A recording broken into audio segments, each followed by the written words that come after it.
ভিতরে তো না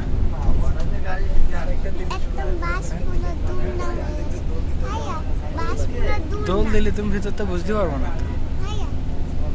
কথা বলবেন না আপনারা এইরকম করে কথা বলবেন না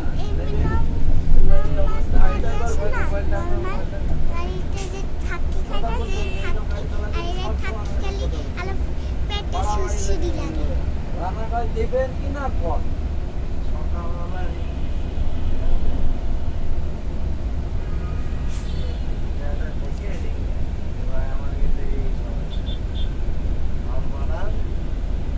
গাড়ি